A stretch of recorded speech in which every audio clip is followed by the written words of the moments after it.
Kuradangerz! For today's video is magsaswatch tayo ng lipis, but hindi na to bago sa market because lumabas na to mga lipstick na to 2 years ago na, dyers. So if you are really familiar with this lipsticks out here, of course, alam nyo na kung ano to mga kadangs. This is from Detail Makeover. Parang collab to ng mga vloggers, beauty vlogger. So, nakabili ako ng mga to from Miss Bing Castro vlog sale. So, I got 6 pieces from the collection. And yes, share ko to sa inyo, especially sa mga viewers ko na hindi pa familiar with this lipstick. Of course, kasi probinsyana, meron pa namin mga hindi nakapanood ng mga lipstick about, hindi pa nakapanood ng mga swatches na to. So, for you to mga dyers, kung hindi pa kayo naka-familiar with this collection from Detail Makeover. So, if you're interested, please keep on watching and please don't forget to like and subscribe in the Kuradangerz channel.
To you like I wanna make you mine.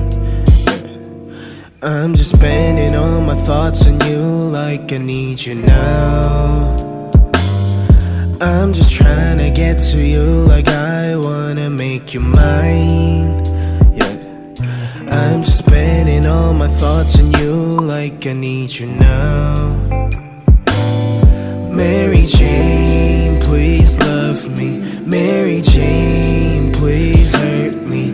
Mary Jane, please hate me.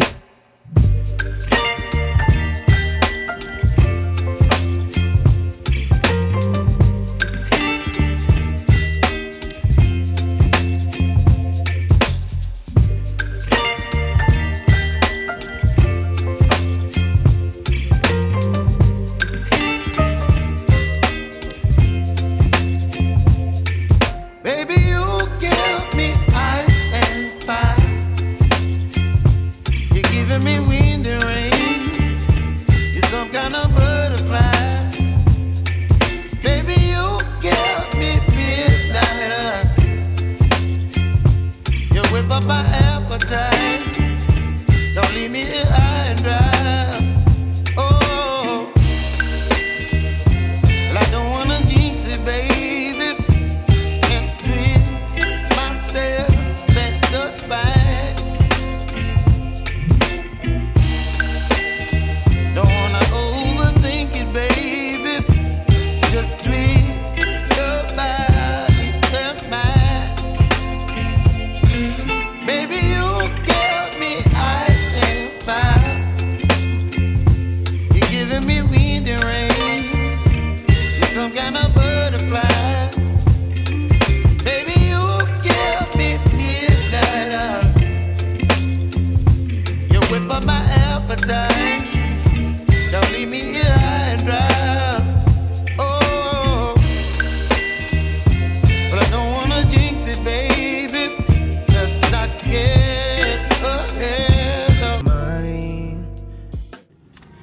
Yes, Dyer. So, I got right here nga the 6 collection. Yung mga ibang kulay is hindi ko nakuha. Kasi meron nang naunang mag-mine. So, ito lang yung mga na-mine ko.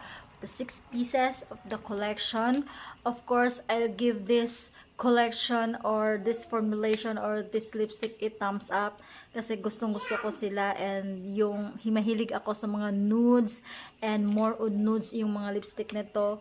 And isa lang yung dalawang hindi ko medyo nagustuhan dito is yung shade ni About Rough. Ito. Ayan. And itong kay kay Tony Sia. Kasi medyo light siya. Ano siya kasi mga kadangs. Para siya sa mga mapuputi. Is hindi ako maputi. I'm a fair skin. Kaya parang hindi siya bagay sa akin, Dyers. So, yun lang siguro yung pero wearable naman sila. Pwede mo naman silang i-wear paminsan-minsan. And yes, gustong-gusto ko yung formulation and yung niya mga kadangs, yung kanyang pagka-matte at saka siya mga Dyers, very pigmented and then very affordable lang din tong lipstick na to. 199 ata to mabibili. But then, binili ko to on a sale. So, thumbs up, plus points, Dyers. So, thank you so much, Miss Bing Castro. She is a beauty influencer and a makeup artist too. So, sa kanya ko to nabili. And thank you for this. And yes, sana nakapag-subscribe na kayo dito sa ating channel. And of course, don't forget to like and subscribe mga Dyers. And see you na lang sa ating next video. Like I wanna make you mine. I'm just spending all my thoughts on you like I need you now.